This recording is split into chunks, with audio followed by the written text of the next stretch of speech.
Sometimes machines just don't work the way that you want them to, right guys? Okay, so I am hand kneading our dough now, and it is going to take some work because there.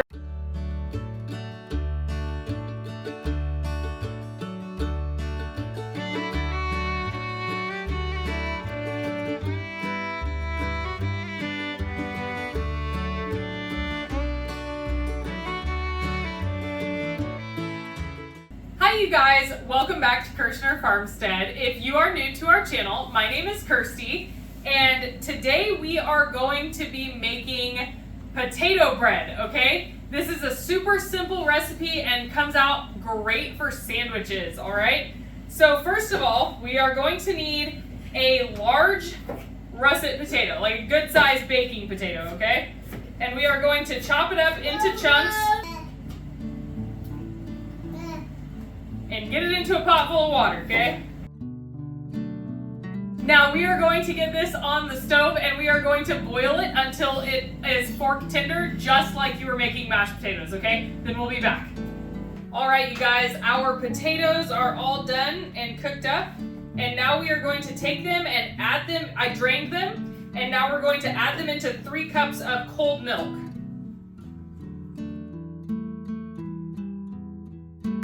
And now we are going to use a hand blender to puree up the potatoes into the milk. Might be a good idea to get a bigger container than I got.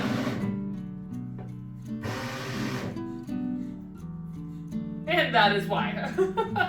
Okay, I got a bigger bowl, you guys. That was ridiculous. I should have known better. All right, you guys, so you want to make sure that it is completely smooth and incorporated. There's no chunks of potato left, okay? All right, you guys, now we are going to add our potato milk mixture into the bowl of our stand mixer, and it is warm right now, not hot. If your mixture is still hot, do not add your yeast in yet, but mine is nice and warm, so I'm gonna add in 1.5 tablespoons of yeast and 2 tablespoons of sugar. And now we are going to let that sit for about 15 minutes, and then we will be back. Okay, you guys, our yeast mixture is nice and bloomed, and now we are going to start adding in our flour. We have 8 cups of flour for this, so this is going to make 2 large loaves of bread.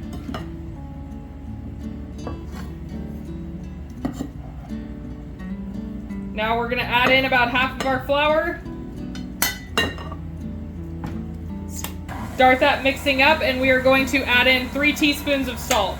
Remember, don't ever add your salt directly into your yeast mixture because salt does kill yeast on direct contact. All right, now we are going to add in the rest of our flour. Okay, now that we have our flour all added in, we are going to allow this to knead for about 10 minutes. Okay, you guys, now you're gonna start adding your butter in 1 pat at a time until it is completely mixed into your bread dough. I am having issues right now with the dough coming up over the top of my dough hook, and it is driving me a little bit crazy, I'm not gonna lie. Sometimes machines just don't work the way that you want them to, right guys? Okay, so I am hand kneading our dough now.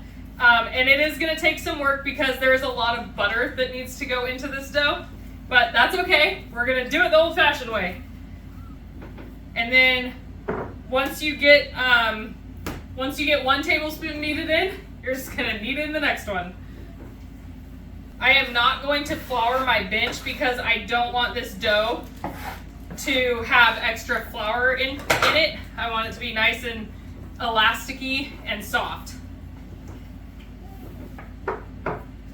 So what I'm doing is I'm just taking about 1 tablespoon at a time and putting it right into the middle of my dough and then kneading it into it.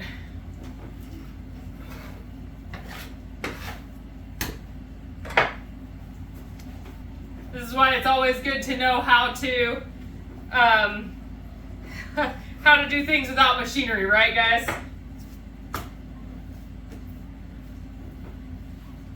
We're all about food preparation and food preparedness.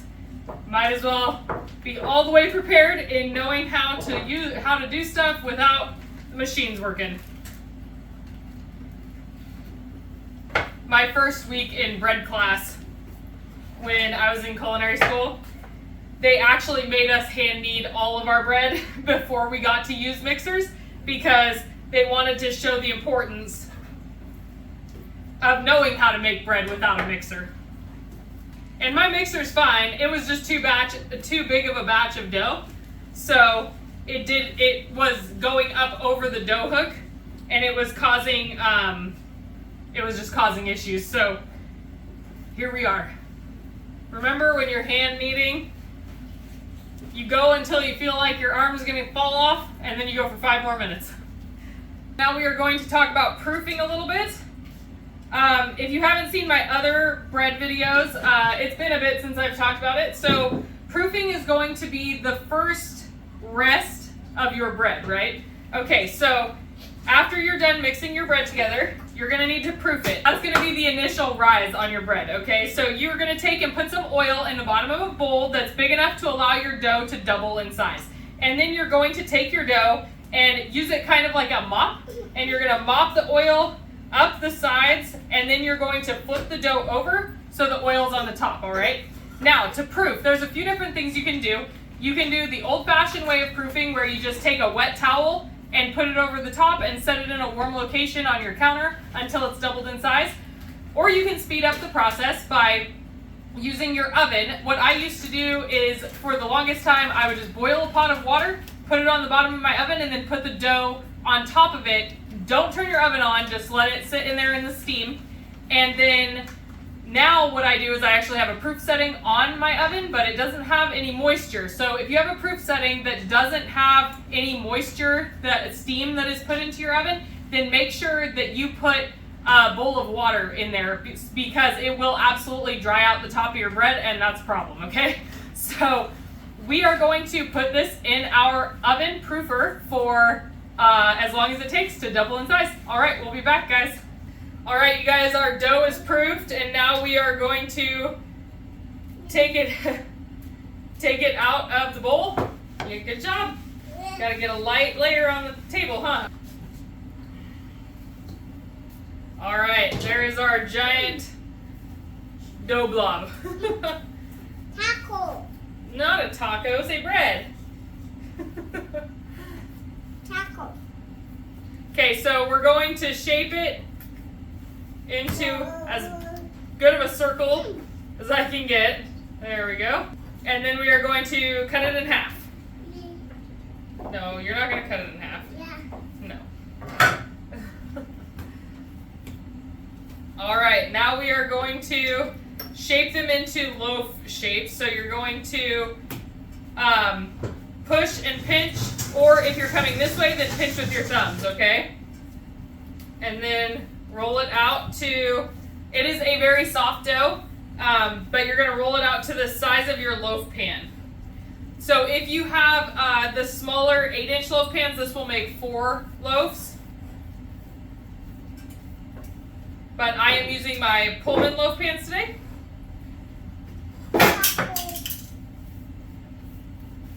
Try to get it as even as possible and have your seam side down in the pan. One of the great things about the Pullman loaf pans is that you don't have to grease them.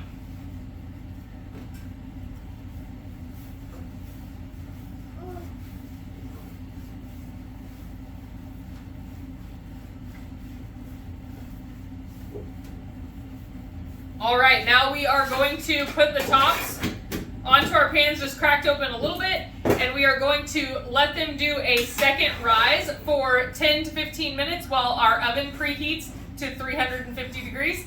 We are then going to bake them for 30 minutes, and we will be back for the finished product. All right, thanks for sticking around, guys. You want to see the bread, buddy? Yeah. All right.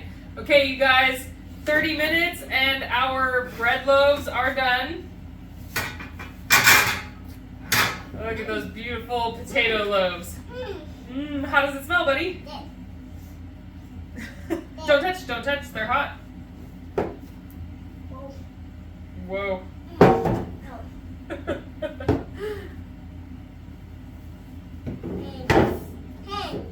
Hands, yeah, don't touch it, it'll burn your hands, huh?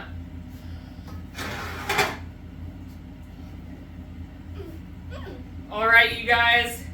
Now we are going to let these bread loaves cool. Are they warm? We are going to let these bread loaves cool, and then we will slice them up and package them. I hope you guys enjoyed this video. If you did, please like, subscribe, and share with your friends. It really is the best way that you can help our channel. And as always, I hope you guys have a blessed day. Bye! Bye.